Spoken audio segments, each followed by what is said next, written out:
Janis Joplin foi uma figura icônica na história da música e considerada a rainha do rock and roll. Ela era conhecida por sua voz única e emocional, com uma incrível capacidade de transmitir paixão e dor em suas interpretações.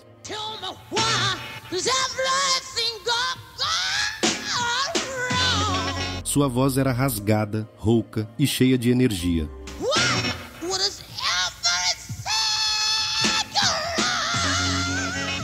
Infelizmente, ela foi mais uma estrela da música que perdeu a vida prematuramente por causa das drogas. O que aconteceu com Janis Joplin? Como foi sua vida? Como começou a cantar? Quando começou a usar drogas?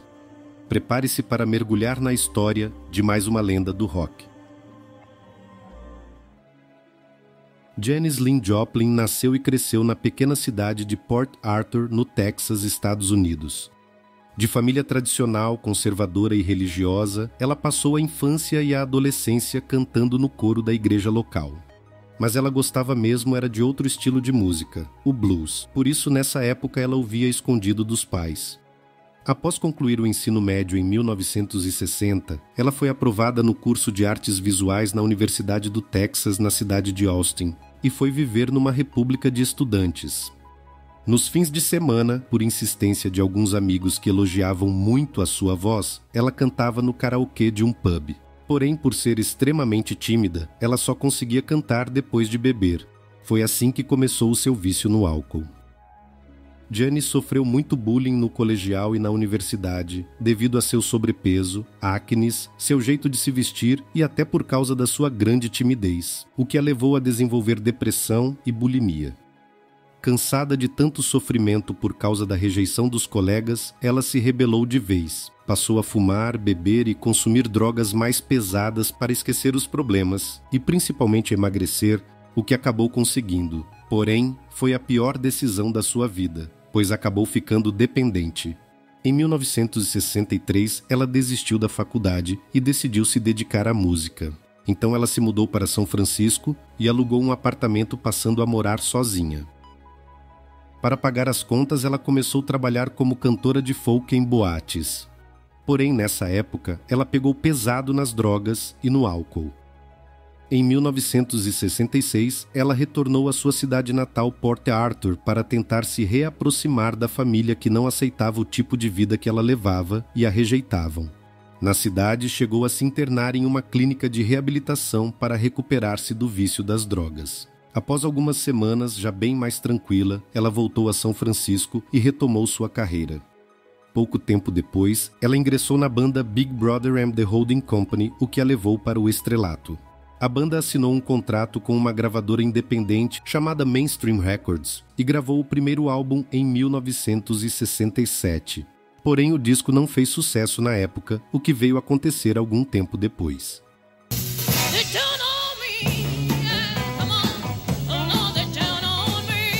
O auge da banda foi a sua participação no Festival Pop de Monterey em 1967, com uma versão da canção Ball and Chain, destacando claro Janis Joplin no vocal.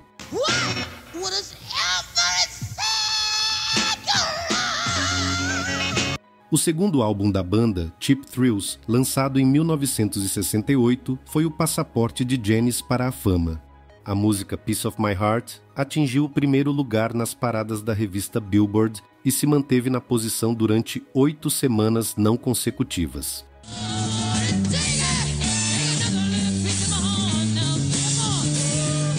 No fim de 1968, ela saiu da banda junto com Sam Andrew para formar um novo grupo, o Cosmic Blues Band.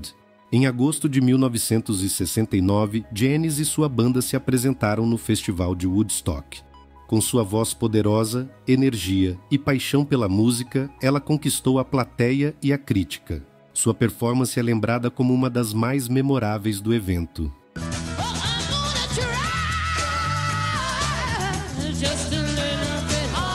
Uma das suas marcas registradas era o seu figurino. Assim como Jimi Hendrix, Janis Joplin também ajudou a trazer o estilo hippie para a cena fashion.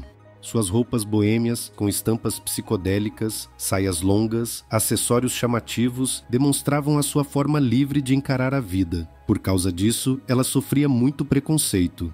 e isso contribuiu para sua imagem de mulher forte e independente.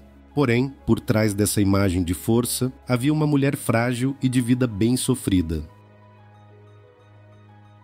Janis era bissexual assumida e teve vários namoros marcantes. Entre eles foi com a escritora Peggy Caserta. Segundo Peggy, Janis sonhava em ter uma vida normal, como casar e ter filhos. Ela chegou a ficar noiva 2 vezes com homens, mas nunca se casou. Mas se engana quem pensou que Janis era assim tão tranquila na vida amorosa. Ela tinha uma vida sexual super intensa e agitada e teve vários relacionamentos conturbados. Sua vida sexual era tão intensa que ela mesma declarou que pela sua cama passaram mais de 2.000 homens e centenas de mulheres. Em 1968, no auge de sua carreira, ela chegou a engravidar, mas como não tinha certeza de quem seria o pai, ela interrompeu a gestação numa clínica clandestina no México, mas o procedimento foi tão mal feito que quase a matou. Ela sofreu uma forte hemorragia e ficou internada por 3 semanas após fazer curetagem. Depois ela precisou ficar mais 1 mês de repouso, e foram os amigos da banda que cuidaram dela. A partir daí, ela começou a usar o DIU. Por o procedimento ser um crime no seu país, ela teve que pagar uma multa pesada para não ser presa. Mas o pior estava por vir. A interrupção da gravidez lhe causou um arrependimento tão profundo que seu quadro de depressão piorou. Ela começou também a tomar remédios para combater a ansiedade e insônia que havia desenvolvido. Mas as coisas ficaram piores ainda. O uso de drogas começou a se tornar incontrolável. Isso começou a arruinar sua saúde física e psicológica, a levando a uma profunda depressão, e por diversas vezes ela tentou tirar a própria vida. Em fevereiro de 1970, ela esteve no Brasil e foi participar do carnaval no Rio de Janeiro. Ela aproveitou o período também para se internar numa clínica e tentar se livrar do vício das drogas. Nesse período, ela também arrumou um namorado, um turista americano chamado David George Niehaus, que também estava a passeio pelo Rio. O namoro durou quase 3 meses e só acabou quando ele a flagrou traindo com uma ex-namorada dela. Em tratamento, antes do seu falecimento, ela estava há 3 semanas sem usar drogas. Neste período de 5 meses, ela apenas fumava cigarros e bebia moderadamente. Ela havia saído da banda Cosmic Blues Band e estava focada em sua carreira solo, gravando um novo álbum.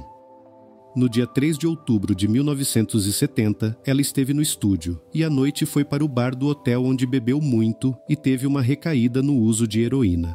No dia seguinte, 4 de outubro de 1970, Janis Joplin foi encontrada morta pelo seu empresário num quarto de um hotel na Califórnia, vítima de overdose. Segundo a autópsia, a cantora estava há 1 mês sem tomar o remédio metadona que ajudava a inibir o vício. Além da overdose, o que contribuiu também para sua morte foi a queda. Ela bateu a cabeça numa cômoda antes de desmaiar. Seu último álbum Pearl, lançado em 1971, ficou com uma das faixas sem os vocais, pois seria gravado no dia em que ela faleceu. Com apenas 8 anos de carreira, Janis Joplin deixou uma marca indelével no cenário musical, se tornando a rainha do rock and roll. Ela tinha apenas 27 anos de idade e foi mais uma a entrar para a lista do Clube dos 27, termo usado para ídolos da música que morreram aos 27 anos de idade, como por exemplo, Brian Jones, Jimi Hendrix e Jim Morrison. Este foi só um resumo da grande história de uma das maiores lendas do rock. Assim foi a vida de Janis Joplin, a rainha do rock and roll.